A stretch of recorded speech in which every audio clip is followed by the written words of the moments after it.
when he brought up to me when I was chair about the plight of Joshua Rohr in Gastonia and how he was treated by the cops there and how their treatment of him and his service dog led to his service dog Sunshine's death.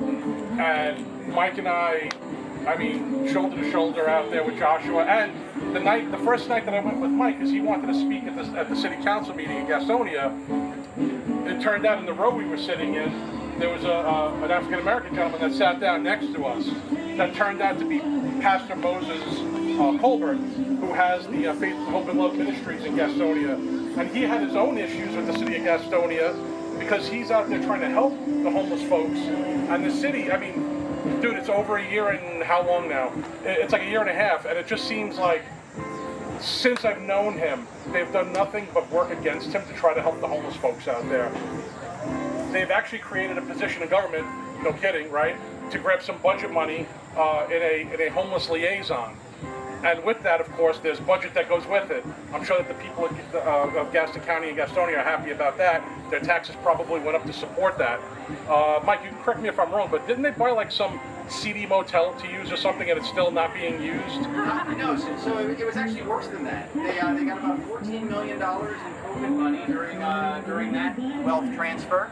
And they basically went to the unhoused and used it as temporary housing. So they actually went to find the owner of the seedy motel, give them $14 million and say, hey, or temporarily put these people up. They didn't even build permanent infrastructure. $14 million, you could build some permanent infrastructure and maybe even endow some kind of basic salary. Like it's not rocket science when you have that much money on setting things up to operate. But no, they gave it to a rundown motel that, you know, at pretty high rates. Yeah, and meanwhile, we helped with Spike Cohen.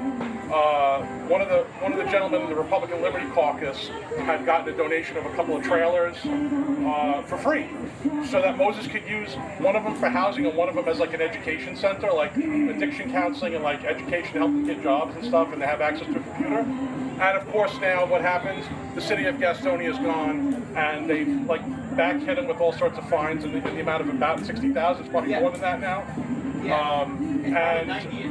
But we still fight out there, and I just wanted to say I really have a lot of respect for Mike.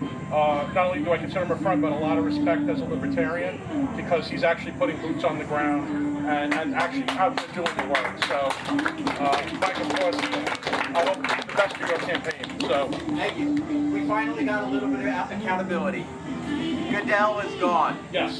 Goodell is gone. With the whole Joshua Rohr thing, 18 months, we had to raise 30 grand to get the body cam footage because our state's laws are completely backwards. And the GPD Facebook person who literally harassed and engaged with everybody, he was suspended without pay. And of course, he's the fall guy, but we know there's more people. But divine justice moves slowly, brother. Yeah, it's getting there, though.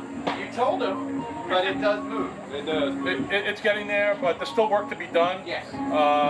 But yeah, I mean, there was a fantastic. I couldn't make it yesterday, but what is it? Be Great is the organization. Be Kind, Be Great. Be Kind, Be Great. They were down in Columbia yesterday. Very similar situation to what Pastor Moses went to. And these are the things that as libertarians, if you have the time to get out to, these are the things that will get people to see you in a different light, because they only hear what the other parties say or like what we're memed about as proof. Pastor Moses, who is a lifelong Democrat, lifelong devout Democrat, is a libertarian now because of the efforts that we put forth. And it wasn't because we were out there like preaching libertarian. We would just say, hey, we're libertarians. We just feel like you're a private entity. You should be able to help homeless folks as long as you're not hurting them. Cool. And we just didn't like hit him over the head. We didn't talk politics. We didn't ask him to join. Nothing. He just came up to me one day and he's like, hey brother, I just want to let you know I'm now a libertarian because of you guys. And that was probably like one of my best moments. Like, wow, just because we didn't hit him over the head, we just came out and showed him by our actions. And I just implore everybody, if you're a libertarian, and if you and I know a lot of times it's hard, it's hot, right? Sometimes we were out there, it was hot. Sometimes it rained. I mean, we were out there a couple times, it pouring rain. Sometimes we had the cops harassing us. I'm a former law enforcement officer. I will tell you, the day that the ruling came down from the judge about the video footage from Gastonia PD, I was in the face of like 2 sheriff's deputies. I thought I was getting locked up. So was Thomas. Like, I don't know how the hell we didn't get arrested that day, dude. But, you know, I had to convince Joshua to like back away because I felt if he got arrested, it would hurt his case. And thankfully he listened, but like, there were those of us fighting, you know, because they wanted to push us back across the street because, you know, God forbid you protest and tell people like all the shady crap that the city's doing against the citizens. We don't want that to happen.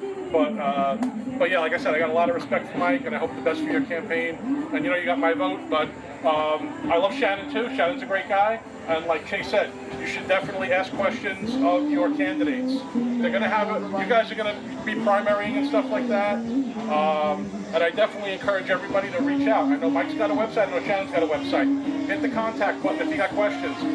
I know both of them. You know, I don't know about Shannon so much. I know Mike is open to probably phone calls. You can get in touch or reach out and ask questions. I'm sure Shannon will do the same. So become an informed voter, you know. But that's all I want to say. Thank you for everybody's time, and enjoy the rest of the night.